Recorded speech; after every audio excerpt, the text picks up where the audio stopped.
In a universe where gods mingled with mortals, two legendary figures were destined to clash. Thor, the god of thunder from Asgard, and Hercules, the demigod son of Zeus from Olympus, stood on a collision course that would shake the heavens and echo through the ages. Both were icons of strength and heroism, but their paths to divinity were different, setting the stage for an epic confrontation.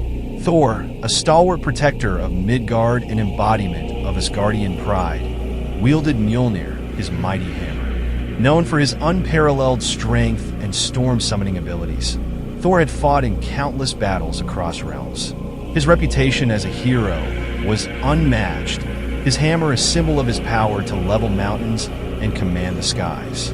Opposite him was Hercules, the Prince of Power, whose legendary feats, including the completion of the 12 labors, were the stuff of myth.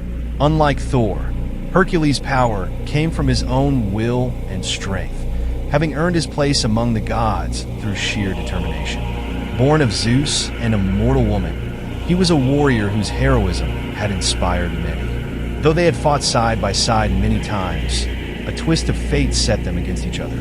The cosmos itself seemed to tremble as the stars aligned to witness the impending battle, a clash not just of strength, but of ideologies and paths to godhood. The day arrived with a crackle of energy in the skies above New York City.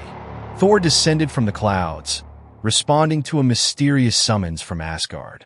He landed in Central Park, only to find it eerily silent, devoid of its usual crowds. In its place, a massive stone amphitheater had materialized, ancient and majestic, a stark contrast to the modern cityscape. Seated on a throne of intricately carved marble was Hercules, his presence commanding and his confidence palpable. Clad in the pelt of the Nemean lion, he looked every bit the warrior king. Yet his eyes held a fierce intensity, a hint of something primal and unyielding. Hercules, Thor's voice boomed across the park. Today we settle the age-old question. Who is the mightiest among the gods? His challenge was not just a contest of strength, but a declaration of millennia-long rivalry. Thor frowned, sensing an unusual aura around Hercules. The jovial hero he once knew seemed replaced by someone driven by a deeper, almost desperate need. Hercules, why do you challenge me? We are allies, not enemies. Thor's concern was evident, but his tone was resolute. Hercules, however, was undeterred. Driven by an inexplicable force, he sprang from his throne, his massive fist aimed at Thor. The ground shook as he charged, the stone amphitheater cracking under his might. The battle had begun, and there would be no retreat. Thor barely raised Mjolnir before Hercules' fist struck his jaw, the impact like a meteor. Thor was thrown across the amphitheater, crashing through stone pillars, sending dust and debris into the air. The city outside shuddered with the force of their clash, windows shattering and alarms blaring. Rising to his feet, Thor's eyes blazed with fury. If it's battle you seek, Hercules, you shall have it, he roared, summoning the fury of the heavens.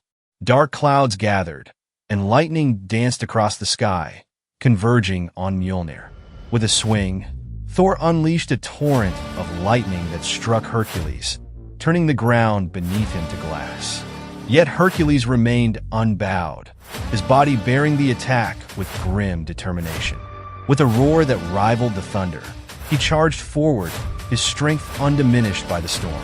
Thor swung Mjolnir again, but Hercules caught the hammer mid-swing, halting it with a single hand. Time seemed to freeze as the two titans engaged in a test of strength. Hercules, with a grunt of exertion, pushed Thor back. The crowd watching gasped as Hercules' relentless assault continued.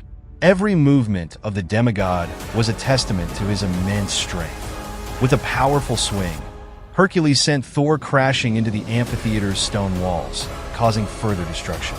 As the battle raged, it became clear that Hercules was gaining the upper hand. Despite Thor's speed and precision, Hercules' brute strength and relentless attacks began to overwhelm him. Each time Thor tried to take to the skies, Hercules would leap after him, dragging him back down with earth-shattering force. The ground around them bore the scars of their conflict, littered with debris and craters. "Yield, Thor!" Hercules demanded between blows. His voice carried an authoritative tone, as if delivering a divine decree. "You cannot defeat me." Hercules' words were a harsh reminder of the reality Thor faced. This was more than a battle. It was a trial where the outcome would redefine their place among the gods. Thor, though battered and bruised, refused to surrender. His pride and identity were on the line. Summoning all his strength, Thor unleashed a shockwave with Mjolnir, sending Hercules flying and tearing through the amphitheater. The respite allowed Thor to catch his breath. "You underestimate me, Hercules," Thor said defiantly. "I am the god of thunder." Thor called down a barrage of lightning bolts, each strike more powerful than the last. The sky became a maelstrom of energy, and the bolts converged on Hercules, creating a massive explosion. For a moment, it seemed Thor might turn the tide of battle. The ground trembled, and the spectators watched in stunned silence. As the dust settled, Hercules emerged, battered but resolute. His skin was scorched, blood trickling from a wound on his forehead, yet his spirit remained unbroken. "You forget, Thor," Hercules growled. "I have faced the trials of Olympus. No storm you summon can match the wrath of the gods." With renewed determination, Hercules charged again, his movements a blur of unstoppable force. Thor struggled to defend himself as Hercules' fists landed with devastating power. Mjolnir was barely effective against the onslaught. Hercules lifted Thor high into the air before slamming him into the ground, the impact cracking the earth and sending Thor sprawling, his hammer sliding away from him. The silence that followed was heavy. Thor lay among the debris, struggling to rise as Hercules loomed above him. The demigod's expression was one of unwavering resolve. "You have fought well, Thor," Hercules said softly. "But this fight is over." As the sun set, casting long shadows over the battlefield, Hercules approached the rubble with a mix of regret and solemnity. Gently, he began moving the stones, revealing Thor's battered form. The god of thunder was unconscious but alive. Hercules sighed, his remorse palpable. "I'm sorry, old friend," he whispered. "This should never have happened." Hercules knew that despite the necessity of proving his strength, he had severed a bond that might never heal. With a heavy heart, he stood and walked away from the ruined amphitheater, leaving behind the shattered symbol of their friendship. As Hercules exited the park, the sky erupted in light. A swirling vortex of wind and lightning appeared, and Thor's body was enveloped by the Bifrost. Heimdall, guardian of Asgard, had intervened to save Thor. "No!" Hercules roared, but it was too late. Thor was whisked away, leaving Hercules alone amidst the destruction. In Asgard, Thor reappeared in the grand halls, collapsing at Odin's feet. The All-Father looked upon his son with concern and disappointment. "You have much to learn, my son," Odin said. "Today, you have tasted defeat, but it is not the end. There is still time to grow, to become the god you were meant to be." Thor, though barely conscious, understood the lesson. This defeat, while crushing, was not the end but an opportunity for growth. He would rise again, stronger and wiser, as the gods required. Weeks of recovery followed. Asgard's healers attended to Thor's injuries, but the sting of defeat lingered. In solitude, Thor replayed the battle, analyzing every move and decision. The defeat had shaken him, but it also ignited a renewed sense of purpose.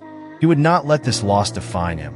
Instead, he would use it as motivation to train harder and become the god Asgard needed.